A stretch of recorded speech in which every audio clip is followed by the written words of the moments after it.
A vasectomy is a permanent form of male birth control. It doesn't change your sexual function or your hormones. It can be reversed, but the chances of success are reduced by about 10% per year after the vasectomy. In other words, if it is reversed within 1 year, the chances of success would be reasonably good. But if you wait 5 to 10 years, chances of success would be less than 50%.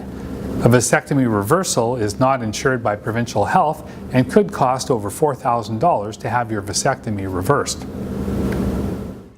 To understand how a vasectomy works, let's review the anatomy of the male reproductive system.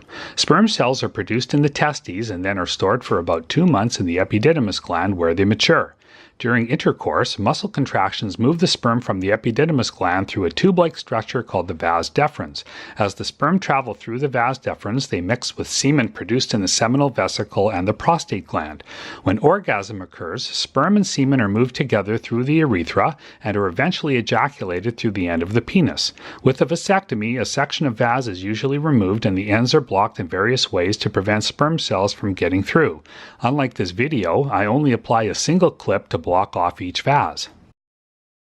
The no-scalpel procedure allows the surgeon to get to the tubes without incisions. An anesthetic spray is used to freeze the skin in both vas deferens. Next, the tubes are located just under the skin of the scrotum. A specially designed instrument is used to grasp the tube in the middle of the scrotum, while a sharp-tipped instrument is used to pierce the skin, then gently stretch a small opening through which the first tube can be exposed. The vas is lifted out and blocked through this opening. Then the second tube is lifted out, then blocked through the same small opening.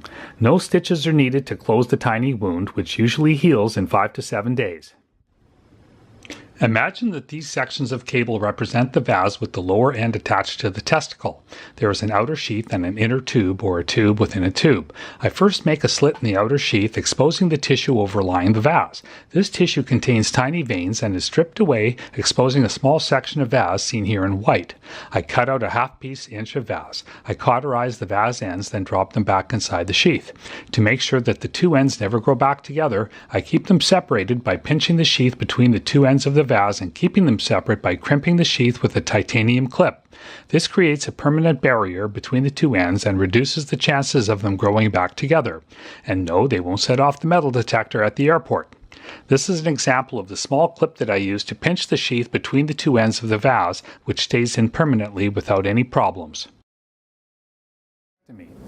By far the most common concern expressed by patients about having a vasectomy was a fear of getting this needle. In fact, some patients were downright terrified about it. Along came the more comfortable technique for freezing the skin and the tubes. A device that contains the same liquid anesthetic as was used before in the needle is instead placed in a spray applicator. This device simply squirts the liquid into the skin. By holding the tube right up underneath the skin, enough liquid gets through the skin to freeze the tube as well. This simple method eliminates the fear and pain of the needle and works equally well. The freezing works within a minute. Only an area the size of a dime is frozen, which is where the tiny opening is made. Once the freezing has taken effect, the operation is virtually painless. The freezing lasts for about 2 hours. Patients do not notice any difference when the freezing has worn off. Those who are driving several hours to return home should not expect to have any problems. Patients can drive themselves home from their surgery.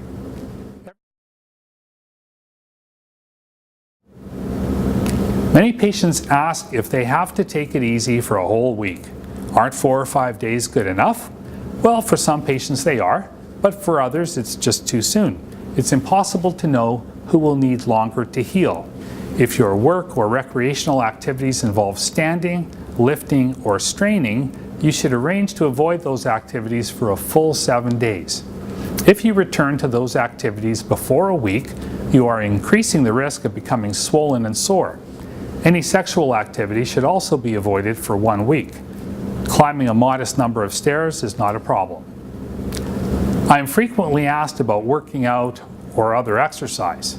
Although virtually all patients are advised to resume their normal work activities after 1 week, I still think it's a good idea to avoid sports, working out, and other unnecessary activities like snow shoveling for a period of 2 weeks after, just to be safe.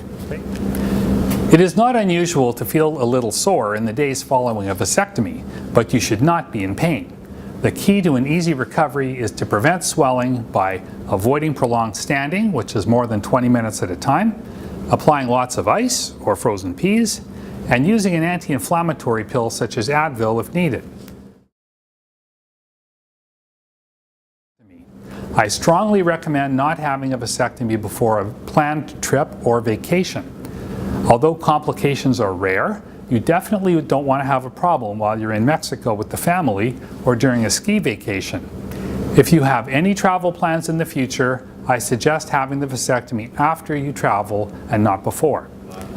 And lastly, if your wife is expecting, and especially if it is a planned pregnancy, I always recommend waiting until after the birth of the baby before going ahead with the vasectomy. The reason, of course, is that no matter how smoothly previous deliveries may have gone for you, you never know what might happen. Given the worst case scenario where the baby might not survive, a couple might want to try again. Obviously, having a vasectomy first would make this difficult or impossible. It is quite normal for there to be sperm still present for several weeks or months following the vasectomy, so it is very important that you use another form of birth control until a sperm sample shows that there is no live sperm remaining in the ejaculate. If you live outside of Winnipeg, your sample can usually be taken to a local lab or hospital instead of having to bring it to Winnipeg. I recommend that you drop off your first sample after 3 months and then a second sample 1 month after the first one, just to be absolutely certain that there is no more sperm left. If both samples show that there is no live sperm, you may discontinue all other forms of contraception. Your operation has been a success. By now, I think you can understand why more men in Canada have had a vasectomy than women have had tubal ligations, and why more men have had their vasectomies at the Bilenkoff Vasectomy Centre than anywhere else in Western Canada.